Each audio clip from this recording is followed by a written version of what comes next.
Imana yaranyeretse uburyo abantu benshi Imana yanyeretse uburyo abantu benshi mumaze kumva yuko mwabaye nyirandabimenyereye. Imana yanyeretse uburyo abantu benshi buri wese ari kwitwara uko abishatse. Ikindi inyereka uburyo abantu benshi buri wese ari kuvuga ati kira cyane naragikoze nta kintu nabaye. Ariko reka nkubwire ngo Imana irarambiwe. Imana iravuze ngo ngiye kuguteza ibyago bihwanye n'ibyaho ukora.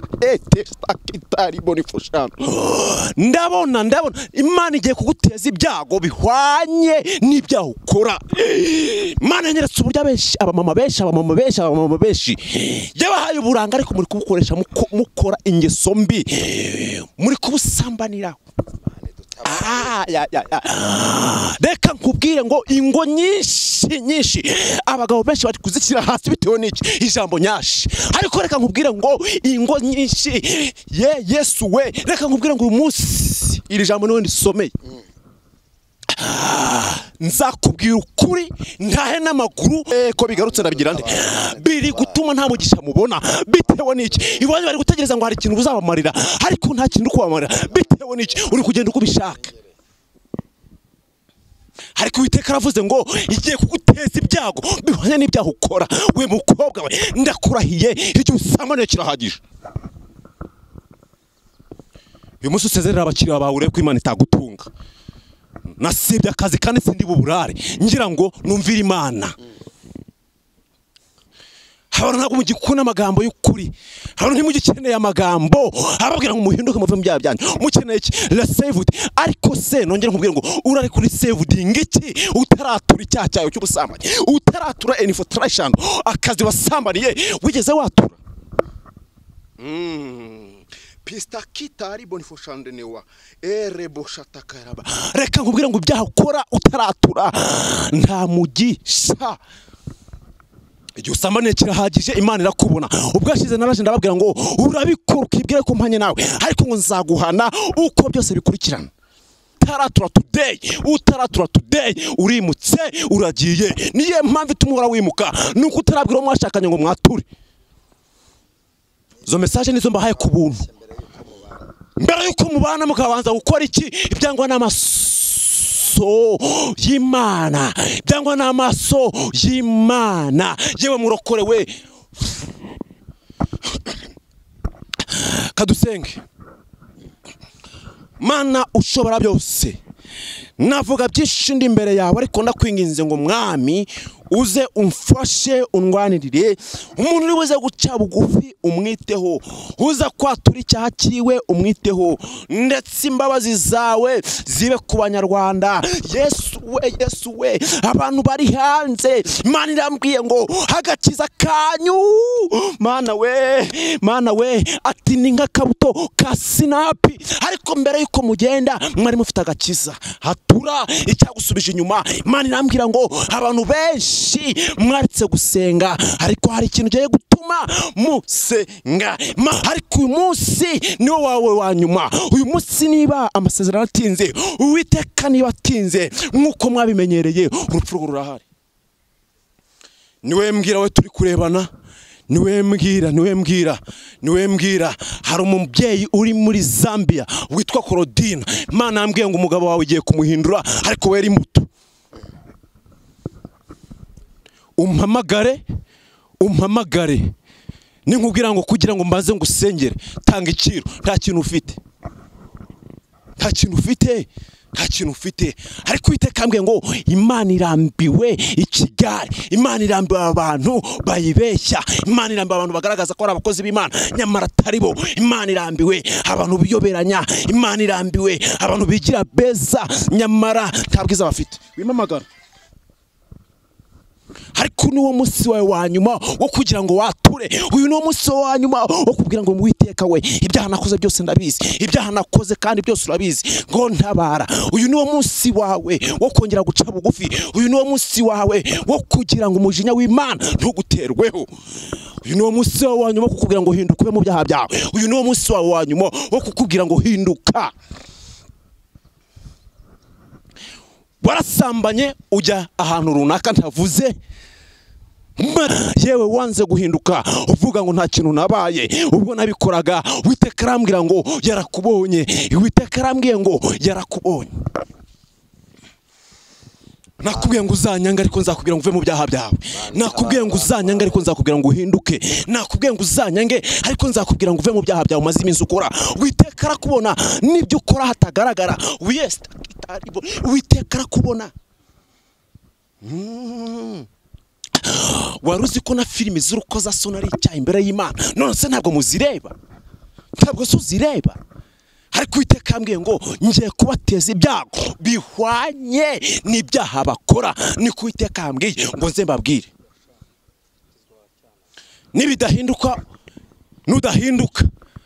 nibidahinduka nzamenya ko Uwiteka ajya abeshya ntabwo abeshya icyo ngicyo cyo nibitaba nzamenye ko Uwiteka ajya abeshya reka nkubwire Imana yanyeretse uburyo abantu benshi bari gukora ibyaha yambwira ngo ngiye guteza abantu Yesu we abantu banze guhinduka ngo ugiye kubateza ibyorezo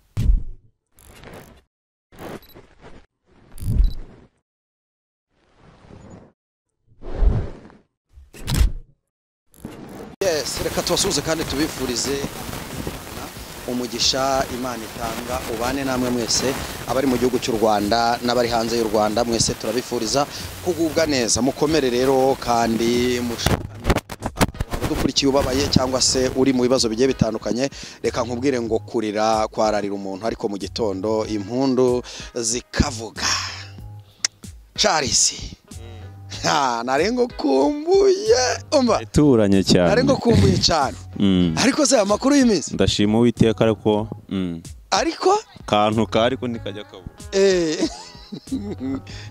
reka Charles tumwakire twese abadukurikiye bari mu Rwanda n'abari hanze y'igihugu cy'u Rwanda mwese twongere twakira umuhanuzi w'Imana numwe mu bahanuzi twemera nkuko twabibabwiye turongera kandi tubivuge n'ubu turabigarutse mugani wiwe ubushize cyane twakoreye ahantu mu gashyamba ibintu byari bimeze neza cyane urimo uratambutsa message kandi zikomeye cyane ariko Imana ishimwe ku uyu munsi twongeye kubonana umeze neza Imana ishimwe cyane agasatsi karaconze kameze neza uriya ngukumbuye mpita ncuranga indirimbo zawe ngira abakunzi bacano bakuri indirimbo zanjye umuntu yazishaka yakwandika Habineza Charles cyangwa akajya kuri channel yanjye yitwa Karoli TV kandi buri Imana yaguha umugisha kuko urebye indirimbo zanjye z'Imana bitandukanye no ko iri guta umwanya muri betting yego reka ngusabe kugira ngo usuhuze abakunzi bacu nurangiza uhita usenga nabasuhuje ahubwo Yesu nashimwe cyane mureke dusenge hari message Imana arayimpaye n'ubu ubu sinagiye mu kazi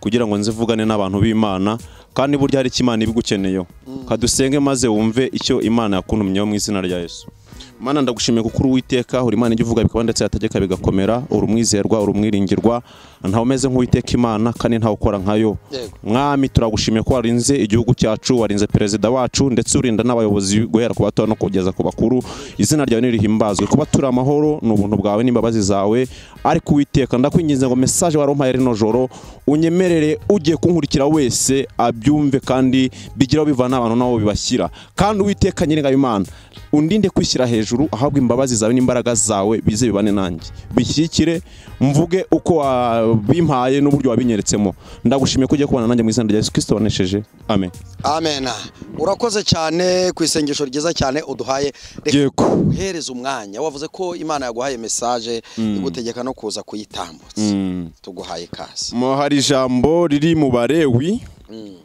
ibice byaho ni 26 umurongo waho ni 21 nuko mbona Bibiliya yawe itakwegerera ariko reka nkoreshe ahangaha hari ijambo rivuga ngo kandi nimukomeza kunyuranya nanjye mukanga kunyumvira nzongera kandi karindwi kubateza ibyago bihwanye n'ibyaha byanyu subiramo iri jambo riri mu Barewi 26 umurongo waho ni 21 haravuga ngo kandi nimukomeza kunyuranya nanjye yemwe abanyakigali mwe nimukomeza kunyuranya nanjye abanyarwanda mukanga kunyumvira, nzongera kandi 7 kubateza ibyago bihwanye n'ibyaha byanyu. Reka maze nkubwire ngo iri jambo mbere yuko mvuga message Imana yampaye mbwira abanyarwanda, iri jambo nubwo nahita ndisengeramo hari umuntu amaje kumva icyo Imana amaze kumubwira. Yego. Ndabizi ko maze kugira abanzi benshi cyane bitewe n'iki, mvuga ukuri. Yego. Ariko hari igihe nyamvuga ngo wanyanga utankunda, wankurikira utankurikira, nkeneye umuntu umwe. Ariko reka mbaze nkubwire, kuki utarampamagara nkubwire ngo niba warasambanye, niba warikinishije banza utanga ikiro. Ushobora kuba utayafite ndetse ushobora no kuba uyafite ariko yagumane. Ikintu nkeneye ni ikintu kuhinduka. Ijambo ry'Imana ravuze ngo nimutongera kunyumvira mukongera mukangomera, nzabahereza ibyago cyangwa nzohereza ibyago bihwanye n'iki, nzabaha ibyago bihwanye n'ibyaha byanyu mukora.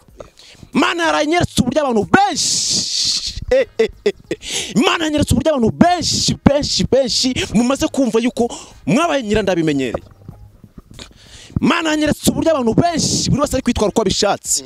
Ikindi inyereka uburyo abantu benshi buri wese ari kuvuga ati kira cyane naragikoze nta kintu nabaye. Ariko reka nkubwire ngo Imana irarambiwe.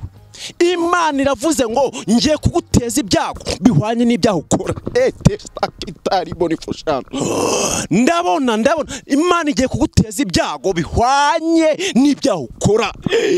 Imana yanyeretse uburyo benshi abamama benshi yabahaye uburanga ariko muri kubukoresha mukora ingeso mbi, muri kubusambanira. Reka nkubwire ngo ingo nyinshi abagabo benshi bari kuzishyira hasi bitewe n'iki, ijambo nyashi.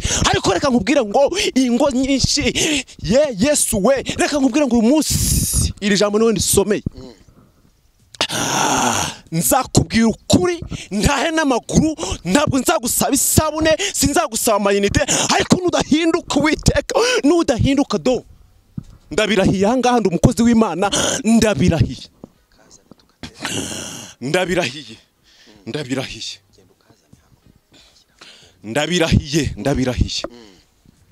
Imbaraga n'amavuta. Icyo gikapu kiri aho ngaho.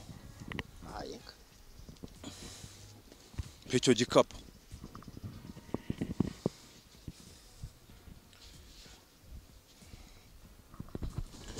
Mana yambwiye ngo iyo ufashe gutya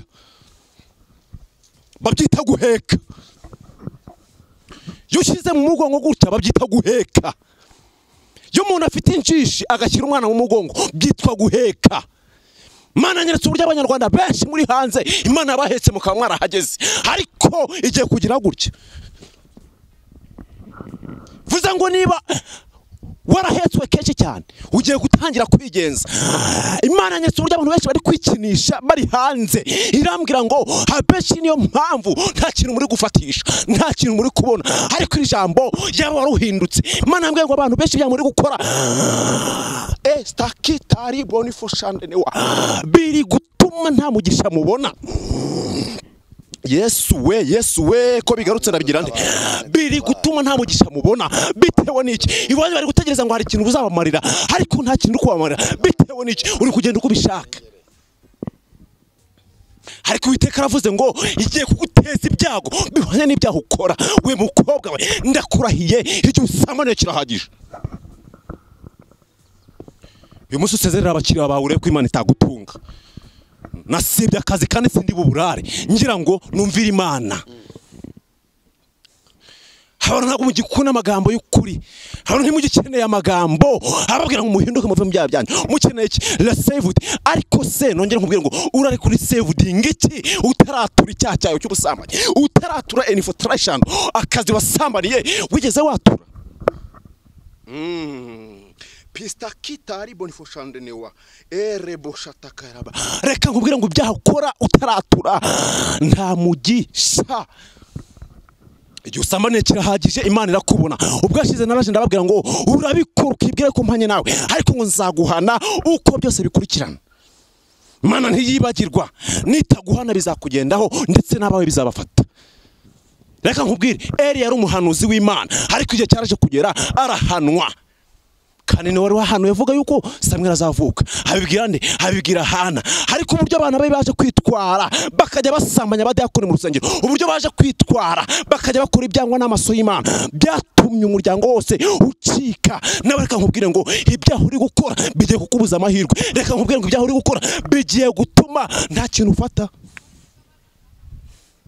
Uri kugaragara neza ariko nta kintu uri cyo. Uri kugaragara neza inyuma, ukambara neza, ariko ibi ukorera ahantu hatagaragara. We Yesu we, Yesu we, Yesu we. Mbega abakobwa Imana yanyeretse biyambika ubusa. Reka nkubwire ngo Imana yambwiye ngo ubwo buranga si ubwo kwiyambika ubusa.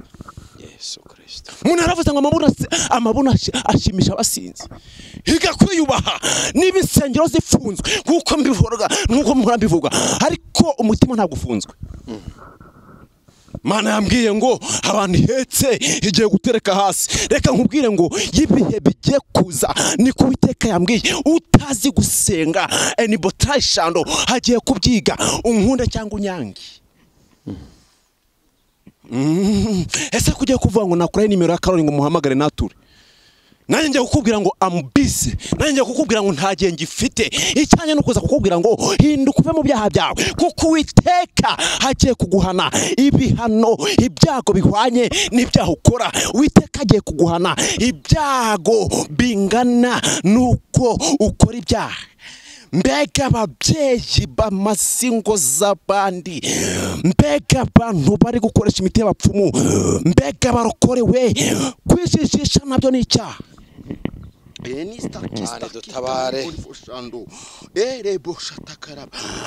Mbigenze nte Uwiteka we, mbigenze nte. Tugeze mu gihe cy'umurokore abwira mugenzi we akamurangira imiti, ariko ibyo ukora hatagaragara Uwiteka arabibona. Ibyo ukora abantu batabona Imana irabibona. Uburyo ugaragara abantu batakubona Uwiteka arakubona. Uwiteka yambwiye ngo hinduka ube mu byaha byawe. Uwiteka yambwiye ngo hinduka ubone umugisha. Uwiteka yavuze ngo igihe wikinishije kirahagije. Nabonye umuntu wasengeye ubukwe igihe kirekire ariko bwanze gusohora bitewe n'iki? Urasambana. Impamvu ubukwe bwawe bwanze gusohora uracyakora ibyo bishatse. Impamvu bwanze gusohora kandi warabuhanuriwe, wabukoreyeho ibyaha, amasezerano benshi mwarayariye, ariko mwanze guhinduka, mwanze kwatura. Nyamara kwatura n'ubuntu. Yesu we, kwatura n'ubuntu. Ariko uyu munsi niwo wawe wa nyuma. Uyu munsi niba amasezerano atinze, Uwiteka niba atinze nkuko mwabimenyereye, urupfu rurahari. Niwe mbwira we turi kurebana, niwe mbwira hari umubyeyi uri muri Zambia witwa Claudine. Imana yambwiye ngo umugabo wawe ugiye kumuhindura, ariko we ari muto. Umpamagare ninkubwira ngo kugira ngo mbaze ngusengere, tanga iciro. Nta kintu ufite. Ariko Uwiteka yambwiye ngo Imana irambiwe ikigare, Imana irambiwe abantu bayibeshya, Imana irambiwe abantu bagaragaza ko ari abakozi b'Imana nyamara atari bo. Imana irambiwe abantu biyoberanya, Imana irambiwe abantu bigira beza nyamara nta bwiza bafite. Wimamagara. Ariko niwo munsi wawe wa nyuma wo kugira ngo wature. Uyu niwo munsi wa nyuma wo kugira ngo Uwiteka we, ibyaha nakoze byose ndabizi, ibyaha nakoze kandi byose urabizi, ngo ntabara. Uyu niwo munsi wawe wo kongera guca bugufi. Uyu niwo munsi wawe wo kugira ngo umujinya w'Imana ntuguterweho. Uyu niwo munsi wawe wa nyuma wo kukubwira ngo hinduka ube mu byaha byawe. Uyu niwo munsi wawe wa nyuma wo kukubwira ngo hinduka. Warasambanye ujya ahantu runaka ntavuze, maze kujyayo umugabo waragukeka ndetse ujya kubikora. Imana yarakurinze uragenda uragaruka amahoro. Yarakurebaga, ntabwo nzahanganje kutwika nongere mbisubireho, sinagutwikiraho. Reka nkubwire ngo nshaka gutwika nakwicara mu rugo ngatwika ibyo ngomba gutwika. Waragiye urasambana, umaze gukora icyo cyaha urongera uragaruka. Ariko Uwiteka arambiwe abantu muri guca bago Imana ikurambiwe, ko Imana ijya kuguteza isi, ko Imana imaze kukurambirwa. Reka nkubwire ngo niba utumva ijambo ry'Imana, ariko hari abantu baryumva nyene y'umuntu umwe nubwo yaba umwe, ariko akavuga ngo noneho Uwiteka we, ubu nibwo buhanuzi bwanjye. mfite iki ku buryo Uwiteka ashobora kunsibya akazi ngo nze kubwira ngo hinduka? Nicyo ufite ku buryo Uwiteka ashobora kuvuga ngo erega genda umubwire nareka ibyaha ari gukora kuko ngiye gukira hasi. Imana yambwiye ngo nutazi gusenga hagiye kubyiga. Imana irambwira ngo banyarwanda mugiye kwiga gusenga. Yamahiza muri riri mukuva irambwira ngo niba bataremejwe n'ibya mbere mugiye kuzemezwa n'ibya kabiri. Ariko akamenyero ni kabi. Iwacu baravuga ngo kamenyero yonze nyina. Ariko so ufite akamenyero gute ko kumenyera Imana? Niba uyinaniye ukanarira na leta ufite uwe mumaro? Muri kwambara ubusa ikabibona, muri kwitwara ko mubishaka ikabibona, muri gusenga ariko muri abasinzi ikabibona. Ibyo ngibyo ntabwo nibutina imbere ya kamera, ariko Uwiteka akeneye yuko uri buhinduke. Uwiteka akeneye ko yagutabara. Dore wabuze umugisha bitewe n'iki? Ibyaha ukora byatumye utagira umugisha. Ibyaha ukora byatumye nta kintu ufata. Ibyaha ukora byatumye nta kintu ufata. Ariko Uwiteka aracyagukeneye. Uwiteka akeneye ko wahinduka. Mana yambwiye ngo yaraguhetse, iraguheka. Nakwetse uburyo nayimpese igikapu, iraguheka. Irambwira ngo aho ugeze niyo. Ndetse irambwira ngo abantu benshi bigiye kubayobera kuko Uwiteka hari ibintu arambiwe, kuko Uwiteka hagiye kubateza ibyago bingana n'ibyaha mukora, kuko Uwiteka mwaramutaye nyamara aho mugeze yari we. Ariko arambwira ngo yewe muntu wanze guhinduka, yewe musambanyi we, yewe musambanyi wanze guhinduka, yewe ushegera urugo rw'abandi ukaba waranze guhinduka, Uwiteka yambwiye ngo hagiye kubigaragaza. Yewe muntu usengera ku busambanyi Uwiteka agiye kukugaragaza. Yewe muririmbyi wiyoberanya ariko ukora ibibi Uwiteka urabona agiye kukugaragaza. Yewe wanze guhinduka uvuga ngo nta kintu nabaye ubwo nabikoraga, Uwiteka arambwira ngo yarakubonye. Uwiteka arambwiye ngo yarakubonye. Nakubwiye ngo uzanyanga ariko nzakubwira ngo uve mu byaha byawe. Nakubwiye ngo uzanyanga ariko nzakubwira ngo uhinduke. Nakubwiye ngo uzanyange ariko nzakubwira ngo uve mu byaha byawe umaze iminsi ukora. Uwiteka arakubona n'ibyo ukora hatagaragara. Uwiteka arakubona. Wari uzi ko na filimi z'urukozasoni ari icyaha imbere y'Imana? None se ntabwo muzireba? Ntabwo se uzireba? Ariko Uwiteka yambwiye ngo ngiye kubateza ibyago bihwanye n'ibyaha bakora. Ni ku Uwiteka yambwiye ngo nze mbabwire.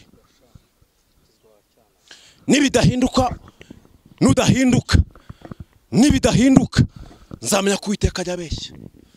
Ntabwo abeshya. Icyo ngicyo cyo nibitaba nzamenye ko Uwiteka ajya abeshya. Reka nkubwire, Imana yanyeretse uburyo abantu benshi bari gukora ibyaha. Irambwira ngo ngiye guteza abantu. Yesu we, abantu banze guhinduka ngiye kubateza ibyorezo. Mana nyeretse umumama ndi gusengera abarwayi, nyereka umuntu urwariye Faisal. Mana irambwira ngo uriya n'igihano arwariyemo, ndetse umurwaje yazanye imiti y'amapfumu ndetse yanga gukira, ariko kwatura ngo byaramunaniye. Arambwira ngo ubwire umurwayi wawe yature, ibyo yakoze byature, Imana icyura umugeni. Ejo nanjye nataha.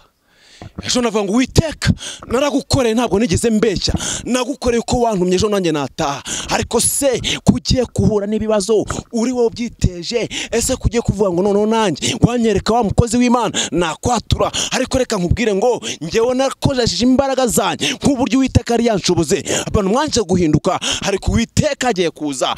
Ndetse arambwira ngo mu bihumbi mfite 7 bitarapfukamira bari, ndetse mfite n'abantu benshi bagomba kunkorera, ngiye kuza kandi bizamenyekana. Va mu bintu byo kuvuga ngo akamenyero. Uyu munsi nasambanye nta kintu nabaye, narikinishije nta kintu nabaye, yewe narebye filimi z'urukozasoni nta kintu nabaye, no kwa runaka byagenze gutya nta kintu nabaye. Ariko Uwiteka yambwiye ngo agiye kuguteza ibyago bihwanye n'ibyaha ukora. Kubera iki? Wanze guhinduka. Ariko Uwiteka yibuye ryagaragaye ntiba rikisha isuka. Impamvu bw'aya magambo, impamvu huye nanjye muri kano kanya nukugira ngo uhinduke. Impamvu uhuye nanjye muri kano kanya ni ukugira ngo icyo Imana yavuganye nawe gisohore, kandi niwanga guhinduka uraho, niwanga guhinduka ibyo Imana yavuze byose nta na kimwe kizasohora. Nshaka ko dusenga, nshaka ko dusengana kugira ngo ubanze guhinduka, nshaka ko dusengana njye nawe, nshaka ko dusengana ugahinduka. Sindi butinda aha hantu, ariko nkeneye ko usengera tugasenga. Ibyo wakoze urabizi, ndetse ibyo ngewe ntazi mu byo Imana yanyeretse kuri wowe. Ubwashize nababwiye ngo abantu muri gukura mwinda mwabipanze bitewe n'iki? Mwasamye mutagambire kongera gusama, ariko Uwiteka arambwira ngo ntabwo abantu benshi mwabyatuye. Ndetse Imana irongera irambwira ngo herega hari n'abantu benshi bagiye basambana mbere y'ubukwe. Umunsi mbivuga hatuye abantu babiri gusa, simbavuze kuko sinsenya, ariko hariho n'abandi bataratura. Ariko uyu ni umunsi wawe ukuvuga ngo Uwiteka we, ibyo nakoze nsabye imbabazi. Imana irambwira ngo hari ingo nyinshi ziri gusenyuka bitewe n'iki? Bazubakiye ku byaha, babanje gukora ibyaha, mwazubakiye ku kinyoma, mwarabasezeranyije nk'abantu bakiri abakobwa n'abasore, ariko mwarabanje gusambana. Reka nkubwire ngo utaratura today urimutse uragiye. Niyo mpamvu ituma wimuka, nuko utarabwira uwo mwashakanye ngo mwature. Izo message nizo mbahaye ku buntu. Mbere yuko mubana mukabanza gukora iki? Ibyangwa n'amaso y'Imana, ibyangwa n'amaso y'Imana. Yewe murokorewe, kadusenge. Mana ushobora byose, navuga byinshi ndi imbere yawe, ariko ndakwinginze ngo Mwami uze umfashe undwanirire. Umuntu uri buze guca bugufi umwiteho, uza kwatura icyaha kiriwe umwiteho, ndetse imbabazi zawe zibe ku Banyarwanda.